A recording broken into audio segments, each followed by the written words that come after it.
Pas que Panini qui annonce son programme sur les réseaux sociaux en ce moment, puisqu'Urban nous dévoile son programme pour les mois de mai, juin et juillet en ce moment même. Et nous allons découvrir les grosses annonces que Urban a pu faire. Bienvenue dans l'Actu Comics, votre émission qui vous donne les meilleures infos du monde des comics. Une émission qui revient le plus régulièrement possible, quasiment tous les jours, plusieurs fois par semaine, pour vous informer. Merci d'être nombreux à nous regarder. On commence avec le mois de mai, avec des sorties assez intéressantes, notamment dans le label Urban. Le label Urban, vous le savez, c'est celui qui accueille Nice House on the Lake. Vous le connaissez certainement si vous regardez ses émissions. Layla Starr, mais aussi des rééditions comme Descender, Ascender. Ce sont les meilleurs récits qui ne sont pas du super-héros, qui ont droit à ce traitement. Pourquoi ce grand format? Vous le savez, c'est pour toucher un public qui ne lit pas de comics, pour pouvoir être mis sur les tables de mise en avant et sur les fastings de nouveautés dans les boutiques, et pour pouvoir montrer aux gens que c'est aussi de la bande dessinée et que ça a beau venir d'Amérique ou d'ailleurs, et bien ça reste des bons récits à découvrir. Ça a marché avec certains titres et on s'en réjouit. Rick Remender, vous le savez, fait partie des auteurs maison chez Urban, et sa nouvelle série Image Comics qui s'appelle Sacrifiers arrive dans ce label Urban au mois de mai. 176 pages, les 5 premiers numéros dans un très bel album. C'est signé Max Fiumara et c'est un récit que vous allez certainement découvrir à l'occasion de sa publication en France. Retenez bien son nom, Sacrifiers. Toujours dans le label Urban, une série qui s'appelle Briard en anglais mais qui va s'appeler Aurore, la rebelle au bois dormant arrive. C'est Christopher Cantwell qui faisait des comics chez 404 ou ailleurs, et Jermaine Garcia au dessin. C'est encore le label Urban et ce sont les 4 premiers numéros de la série Aurore, la rebelle au bois dormant de Christopher Cantwell à ne pas rater. Également dans le label Urban, le Zorro de Sean Murphy arrive pour le plus grand plaisir de tous. Il y aura 3 éditions, c'est confirmé, ce sera bien le label Urban, donc un grand format, une édition classique, une édition masterclass, une édition noir et blanc pour satisfaire tous les gourmands et surtout tous les fans de Sean Murphy. Ils sont nombreux. À propos de Sean Murphy, vous allez également vous régaler avec le nouveau chapitre de Batman White Knight. Ce n'est pas lui qui le dessine, ce sera dessiné par Mirka Andolfo. Ça s'appelle Génération Joker, c'est la suite, vous le savez. Même les spin-offs font partie de la continuité. Et après 3 volumes par Sean Murphy et un volume consacré à Harley Quinn dessiné par Matteo Scalera, et bien c'est Mirka Andolfo qui va faire ce nouveau tome qui sortira à la fois en noir et blanc et en couleur. Un nouveau titre également à découvrir dans le label Indies à 10 €, ça s'appelle Kaya et c'est signé par Wes Craig que vous connaissez puisque c'était le dessinateur de Deadly Class.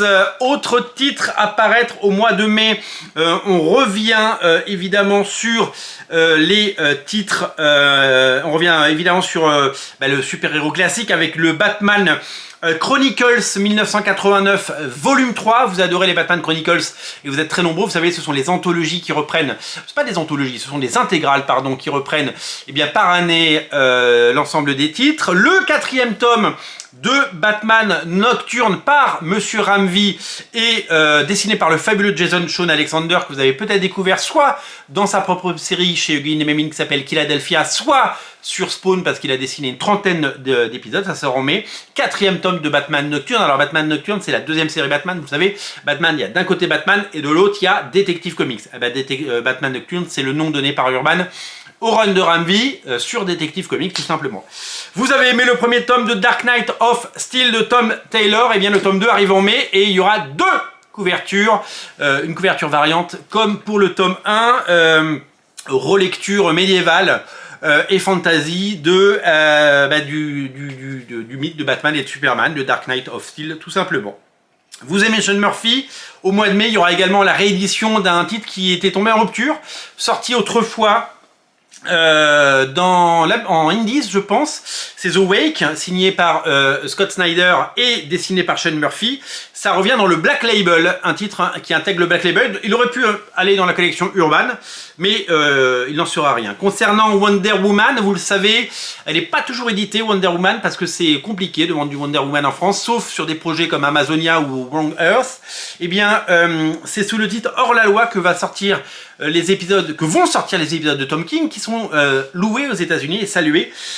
C'est dessiné par Daniel Sampere et ça reprend l'épisode 800 qui était un épisode anniversaire et les 6 premiers numéros de la nouvelle série lancée pour cette occasion, parce que Tom King est arrivé en grande pompe sur la série Wonder Woman et ça fait plaisir.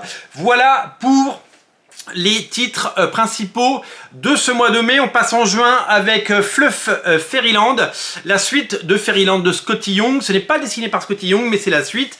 Ça arrive en juin dans le label Indies, tout comme un autre titre de Scotty Young qui s'appelle Twig, tome 1, scénarisé par Scotty Young et dessiné par Kyle Stram. C'est dans la nouvelle collection Urban Blast, vous savez, qui a fait fusionner toutes les collections Kids et toutes les appellations qui ont pu avoir lieu chez Urban toutes ces années. Twig, une série dont je ne connais pas grand chose, qui est à découvrir, tout comme pas mal de séries dans le label Urban au mois de juin également. En fait, le label Urban, c'est un peu un laboratoire, parce que ça nous permet de découvrir des titres indés publiés aux États-Unis qui arrivent chez Urban, qu'on ne connaît pas parce que c'est pas comme Batman qui a un background, donc c'est des nouvelles séries. Une de Scotty Young qui s'appelle Middle West, alors celle-là on la connaît un peu parce qu'elle est déjà sortie dans un label jeunesse et que ça a été le Fauve Jeunesse de 2021. C'est dessiné par Jorge Corona, Middle West, et c'est à découvrir en intégrale chez Urban en juin.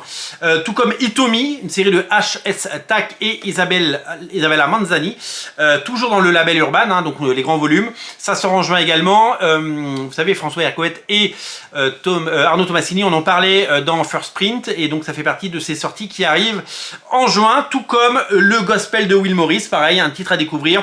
On aura l'occasion d'y revenir en juin, je vous l'annonce. Vous pouvez aller chercher les informations, évidemment, une fois que vous avez vu cette émission. Bien entendu, sur le label, sur le site d'Urban, parce que tout est en ligne avec des projets de couverture, etc. Et évidemment, sur les réseaux sociaux d'Urban, notamment Facebook, qui est plutôt bien alimenté. Une réédition avec le Joker, les derniers jours d'un clown en juin, c'est Chuck Dixon et Scott Beatty, ça s'appelle Joker Last Laugh, et donc c'est du old school, mais c'est réédité, tout comme l'édition en juillet, puisqu'on passe en juillet, oui tout à fait, il y a un mélange de juin et de juillet là-dedans, mais bon, c'est l'été, on s'achète un petit maillot, on fait un petit régime, on fait un régime protéiné.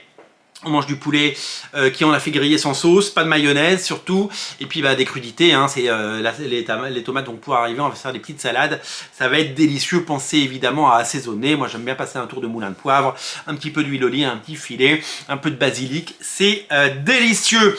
Joker The Winning Card en juillet, ça sort en deluxe, c'est Tom King et Mitch Gerhardt, pardon, j'allais dire des bêtises, qui arrivent. Ça va être un récit assez court, puisque c'est 112 pages et ce sont des morceaux de la série Brave and the Bold qui compte, je crois, 12 numéros aux États-Unis. Il y aura des morceaux du 1 et du 2 et du numéro 4 et 5 parce que c'est une anthologie Brave and the Bold aux États-Unis. Et il y aura 2 éditions pour ce Joker de Winning Card. On va en reparler. Alors là, il y a un événement assez étonnant en juillet, puisqu'on va avoir droit à Justice League contre Godzilla contre Kong, parce que vous le savez, il y a un film Godzilla contre Kong qui arrive, c'est Godzilla versus Kong, ou X-Kong. La première c'était un versus, là c'est un X. C'est Brian Buccellato qu'on connaît bien, il avait fait du Excalibur il y a bien longtemps, qui scénarise 2 titres Teen Titan dans la collection Urban Blast. Le premier c'est Teen Titan Robin intégral et le deuxième c'est Teen Titan Raven plus Beast Boy qui arrive en juillet. 2 titres de la collection Urban Blast qui vont venir alimenter et faire plaisir parce qu'il y a du Robin. Je sais que vous attendez du Robin. Un titre Urban Indies à 10 balles, ça s'appelle Barbaric de Michael Morecci et Nathan Gooden. Ça sort en juillet. Le premier visuel a l'air sympa, je vous invite à aller le voir. C'est des choses assez sympas, voilà, c'est plutôt pas mal. On continue avec le 4e tome de Batman Dark City, le 3e vient de sortir, vous le savez, je vous en ai parlé pas plus tard que hier. Batman Dark City tome 4, c'est signé Chip Zdarsky et Jorge Jiménez. On revient exclusivement à la série principale de Batman On revient exclusivement à cette série parce que vous le savez, le dernier numéro faisait le petit pas de côté qu'on avait pu faire parce qu'il y avait les séries Night Terror, etc. Et donc du coup on revient avec les épisodes 139 à 144, donc ces épisodes là, donc a priori c'est pas Rory Jiménez parce que c'est plutôt Cameron Coley et Sorrentino, puisque ce sera le Joker Year One qui sera, vous savez, c'est le prolongement du Batman Killing Joke par Zdarsky. Donc voilà, et c'est fait 224 pages. On revient à un format traditionnel. En juin, on aura un tome de Superman Chronicles, c'est le 88 volume 2. Il y en a un qui vient de sortir également avec une magnifique couverture de Mignola. Je vous invite à la regarder. Autre titre qui va vous plaire, c'est le deuxième intégral Hitman de Garcenis et John McCrea, 552 pages, un énorme volume. Le volume 2 arrive, il était très attendu. Le premier a été une belle surprise et un beau pari de la part d'Urban de nous le proposer. On a également droit à Black Science intégrale volume 2 chez Urban, en sachant que le volume 1 sort vendredi. Je vais me le prendre, il coûte 42 balles, il pique un peu, mais je rêve de relire Black Science. J'avais lu les premiers tomes à l'époque et je vais me replonger dedans. Ça va être mon achat numéro 1 de la semaine. Black Science The Rick Remender, ça va être magnifique et ça va être superbe. C'est Matteo Scalera qui dessine, je crois, c'est ça, si je dis pas de bêtises.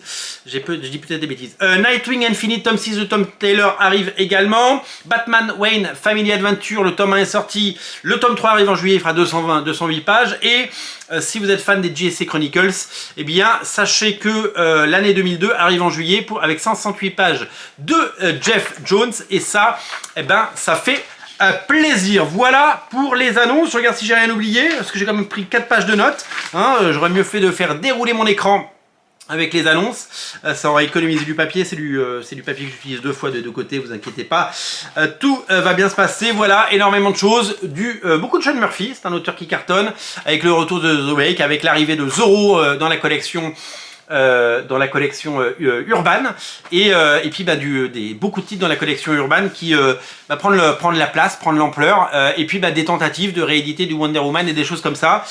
Très peu de Green Arrow, très peu de Green Lantern, très peu de ces séries qui peinent à trouver leur public en France, pas beaucoup d'Aquaman à l'horizon, mais des titres qui marchent, du Batman, du Superman Chronicles, du Batman Chronicles, du JSA Chronicles, et bien sûr du Batman Dark City et du Batman Nocturne, parce que c'est ça qui tire le marché vers le haut, et en espérant qu'un des titres Urban qui sortent, sorte du lot, comme l'a fait Nice House on the Lake il y a 1 an, et comme l'a fait Layla Starr il y a 2 ans, parce que ces titres, ils portent le marché vers le haut, ils tirent le marché vers le haut, ils attirent les gens vers cette bande dessinée anglo-saxonne qui nous passionne. Et c'est un régal et un plaisir évidemment de pouvoir les découvrir. Merci à vous de regarder ces émissions, merci de faire vivre cette chaîne. Je vous rappelle que vous pouvez commenter, partager, vous pouvez regarder tout simplement, vous pouvez applaudir des 2 mains, vous pouvez évidemment crier de joie à l'écoute de ma douce mélodie et ma douce voix. Et vous pouvez évidemment aller sur mon compte Tipeee en lien en descriptif de la vidéo, parce que c'est ça qui est bien dans la vie, c'est que y a un compte Tipeee qui permet de financer la chaîne, et merci à tous ceux qui nous rejoignent, puisque il y a un retour des tipeurs, et merci à tous ceux qui tipent et tous ceux qui viennent et reviennent, parce que c'est ça qui fait vivre la chaîne. Voilà, ça et la passion bien entendu de vous raconter dans l'Actu Comics. L'Actu Comics, c'est une émission importante, c'est une émission qui est là pour durer. Je prends un vrai plaisir à la faire, donc continuez à la regarder, je continuerai à la faire. Salut.